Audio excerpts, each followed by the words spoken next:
Hello, YouTubers. We're going to read the Bhagavad Gita using Neverwinter Nights. The previous chapter was kind of like very, couldn't really hear it. I don't know if that's the case with all the chapters. I haven't actually checked the videos. I just stream them and I forget about them. But if it is, I may have to do it all over again with a different character. ¿Qué pasó, bebé? My cat.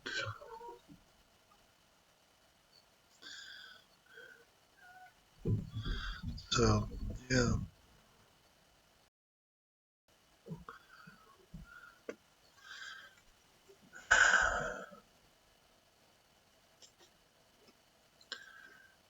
Baghavad Gita for Neverwinter Nights. I really enjoy doing this. I do admit I like it. Um, it's a fun thing. It's fun. So, yeah.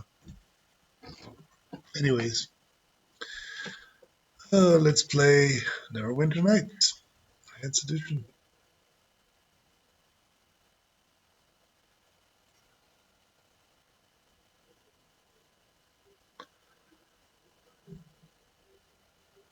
How are you doing, YouTubers? What's going on in your minds? What's going on in your hearts? Do you have peace? Do you have tranquility? Have you found a reason to live? Life is always surprising me. If you'd asked me a few years ago, I thought I would end up taking care of 30 cats, I would have said, you're crazy. But nope, it's actually what I'm doing. It's exactly what I'm doing. So,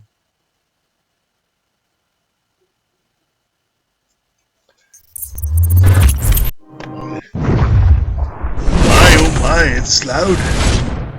Loud, loud, loud.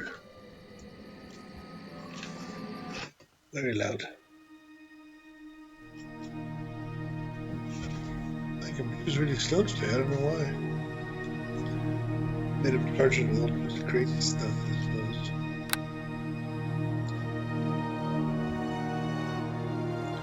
suppose. So we're in chapter 8.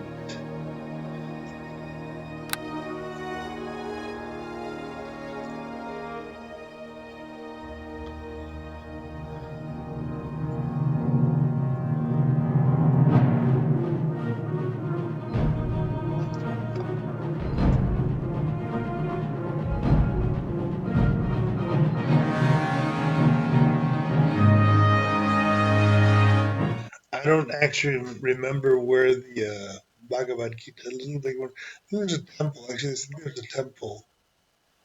There's a temple here somewhere, and that's where I need to go to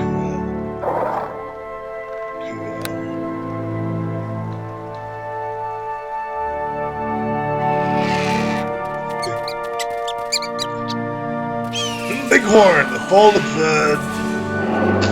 General Custer, which was the beginning of the end of the resistance movement for the Indian nations. When did you choose the Kurus as Custer? A hunch. Why become a dungeon master? Oh, because the highest level of the game, the idea is not what you can kill, but what conversation takes place. If you recall your Dungeons & Dragons history, you will find that the original first edition had deities and demigods tome. At tome were only Vishnu, Kali, and Ganesh, and the demigods were also present, such as Quetzalcoatl, Zeus, and Odin. Totally no mention of the modern gods were made. Allah, Jehovah, Christ were notoriously absent. This module is a humble attempt at rectifying the mistake. Asmodeus oracles, they were all available. Asmodeus, I believe, is a Christian devil. Matthew 4:10, Get thee hence, Satan, for it is written, Thou shalt worship the Lord thy God, and him only shalt thou serve. Nivor, are you a closet Christian? Christian. I did. As if I were, do you think I would ever confess such a thing to the likes of you? Right. I think I better put my helmet on. Let him do critical damage. And let's see here.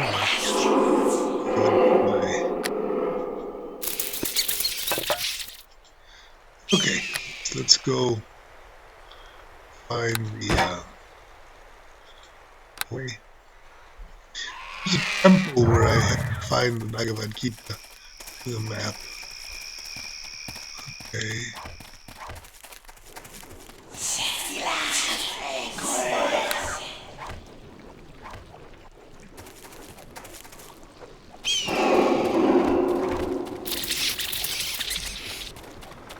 Maybe there's some dragons I gotta talk to? Not sure. I am not certain.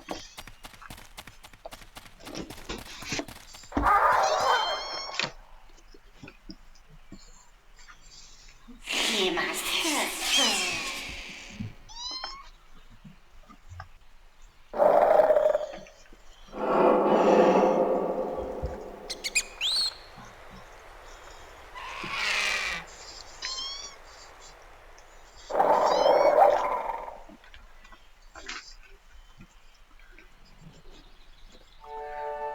I get speed. Okay, here's the portal. But I didn't. I gotta go find the beasts that speak the Bhagavad Gita.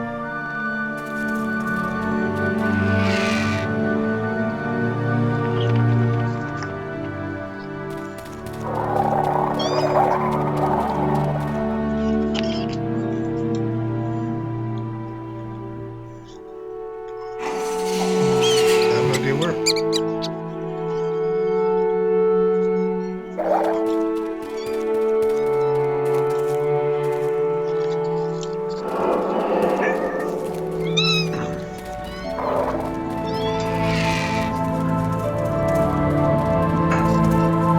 It's Abuelita, it's Bolillo, and aquí está Maui! Maui 10. He must hurt her. ¡Encontré a Maui!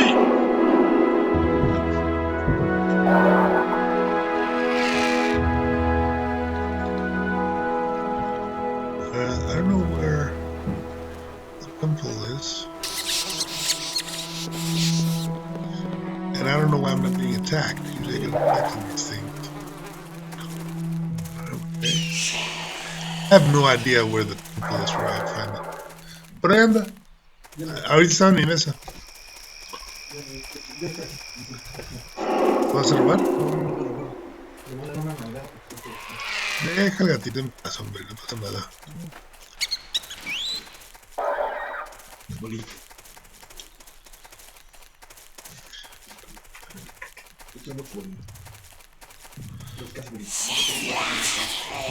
Yeah, I can find the temple, guys. It's funny because I actually made it myself. But I hit it so well that I can't find it.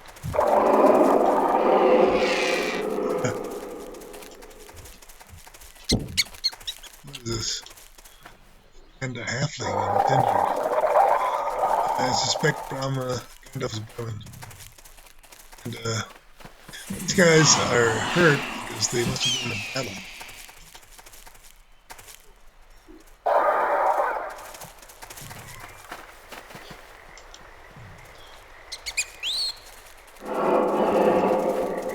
These guys killed all the enemies.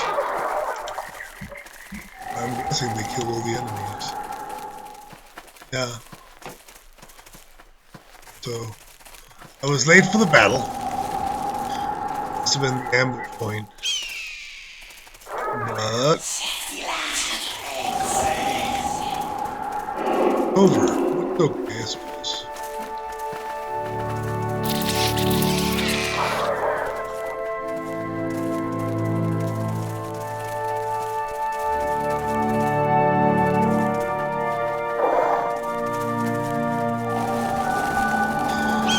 What I'm looking for is the temple where we're going to speak to the guys about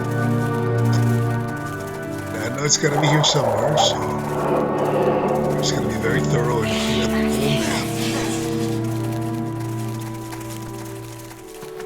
Hopefully we'll find a couple.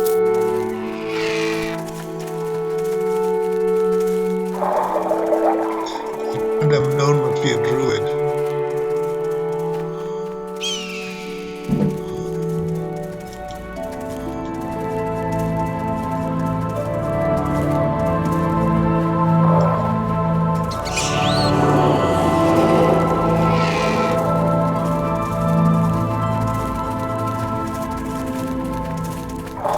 We try to expand on this campaign and this thing.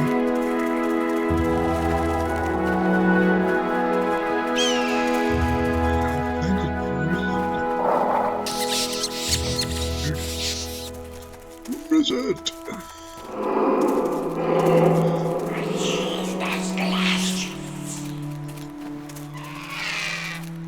This must be it. Yeah, this is gotta be it. I think I found it, guys.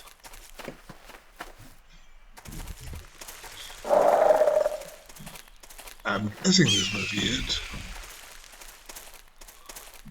There we go.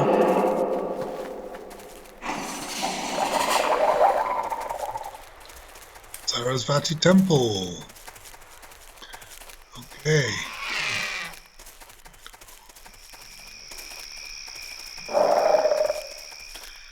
And what do we got here? Okay, let's take the weapon. We don't need the weapon.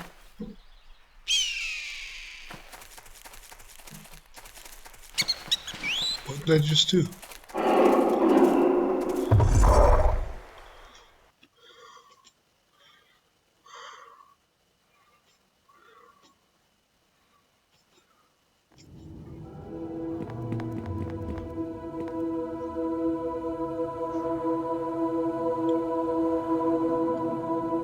Shall I start with him? Yeah.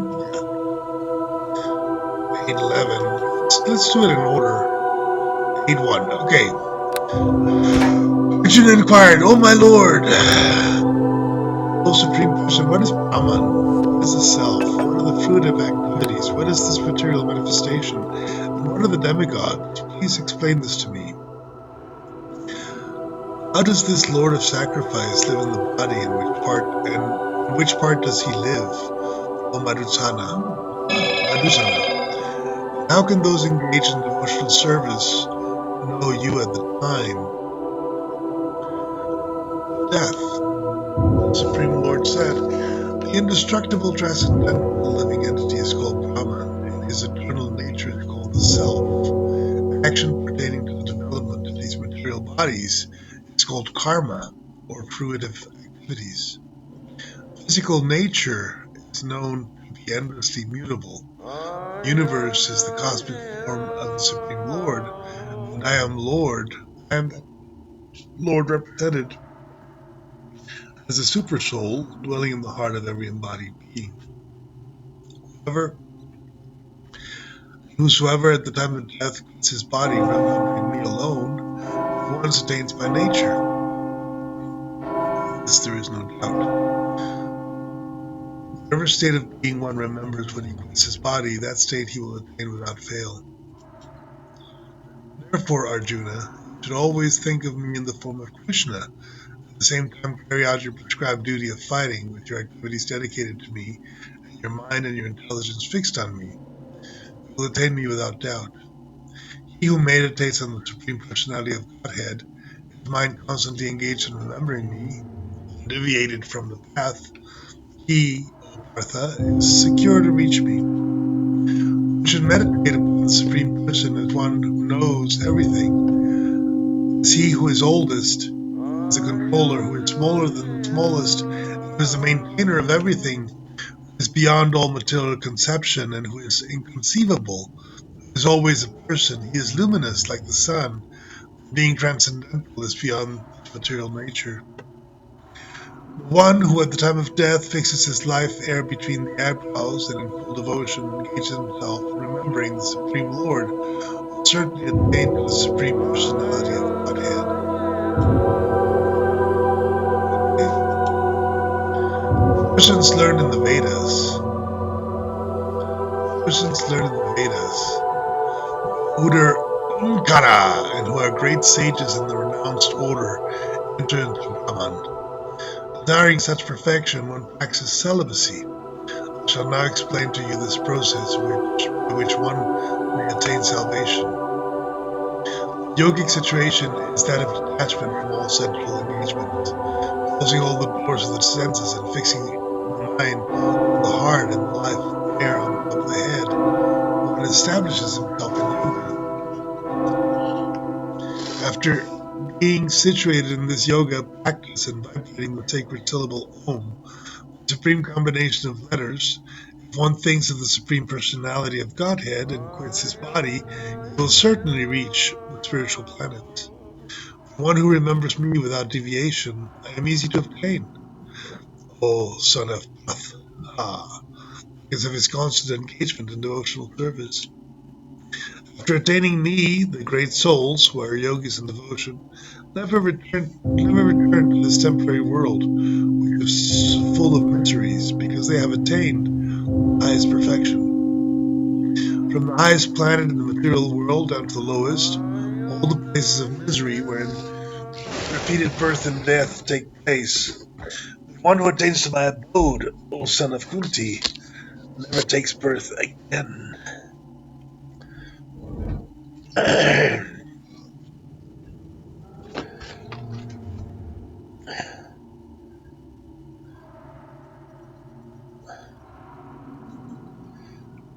By human calculation, 1,000 ages taken together is the duration of Brahma's one day, and such also is the duration of his night. When Brahma's day is manifest, this multitude of living entities comes into being, and at the arrival of Brahma's night, they are all annihilated. Again and again, the day comes, and this host of being is active, and again the night falls, O Pratha, and they are helplessly dissolved. There is another nature which is eternal and which is transcendental to this unmanifested matter. It is supreme and it is never annihilated. When all this world is annihilated, that part remains as it is. Okay. Pandava. Haribol. Haribol. Supreme abode is called unmanifested and infallible. It is the supreme destination. When one goes there, he never comes back. That is my supreme abode. The Supreme Personality of Godhead, who is greater than all, is attainable by unalloyed devotion. Although he is present in his abode, he is all pervading it, and everything is situated within him. Greetings. O best of Bharatas, I shall now explain to you the different times at which passing away from this world one does not come back. For those who know the Supreme Brahman pass away from the world during the influence of the fiery god in the light, an auspicious moment, during the fourth night of the moon in the 6 months when the sun travels to the north. The mystic who passes away from this world during the smoke of the night the moon is fortnight of the 6 months when the sun passes to the south, or who reaches the moon planet, again comes back. According to the Vedas, there are two ways of passing from this world, one in the light and one in the darkness. When one passes in the light, he does not come back. When one passes in the darkness, he returns. The devotees who know these two paths, O Arjuna, are never bewildered. Therefore, always be fixed in devotion. A person who accepts the path of devotional service is not bereft of the results derived from studying the Vedas, performing austere sacrifices, doing charity, or pursuing philosophical and intuitive activities. At the end, he reaches the supreme abode.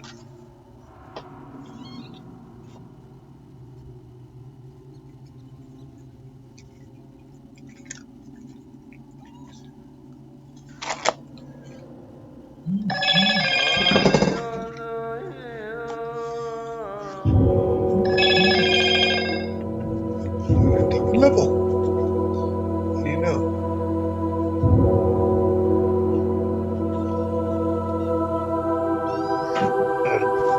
Y no tienes desayuno. Voy a comer croquetas, ándale.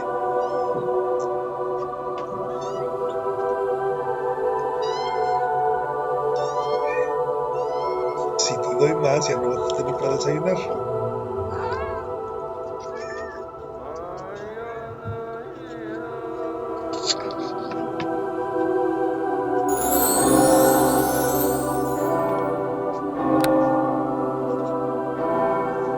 Imagínense cómo estás.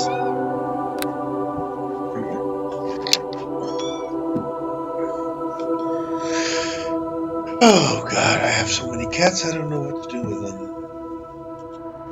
Alright, so we found the exit. What is this?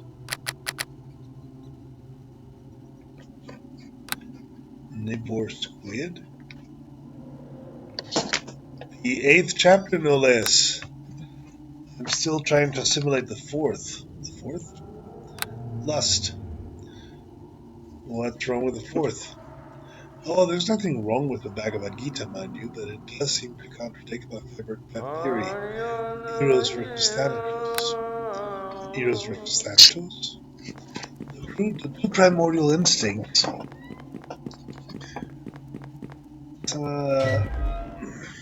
In living beings are Eros, life, and Thanatos, death. Somehow, our bodies have the instinct to die. They also have the instinct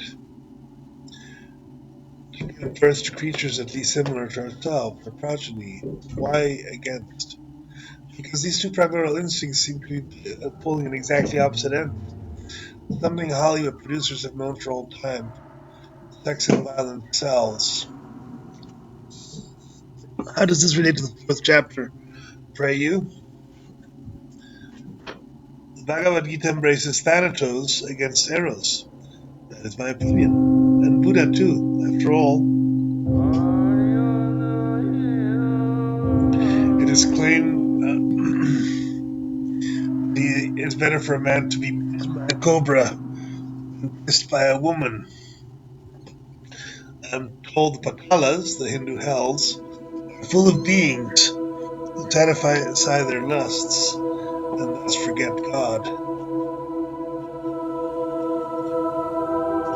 Okay.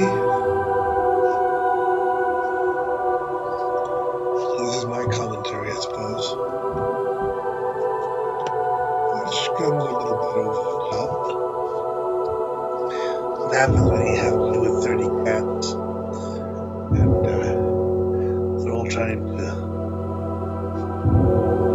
good grief.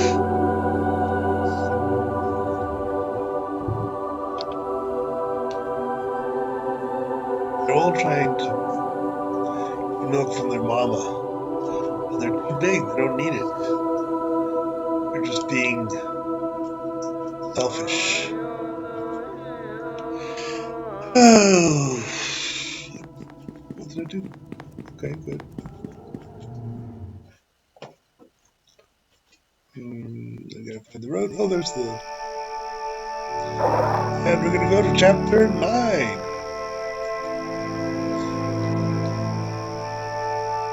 Ragnarok. Oh dear. It's a big battle, I know that. Okay, let's stop. Save. Save chapter 9.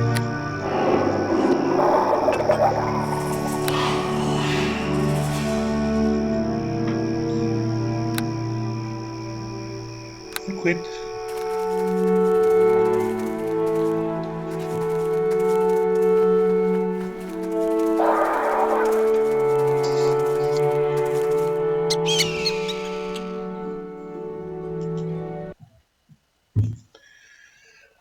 Alright guys, that's all for today. I appreciate your patronage and coming here to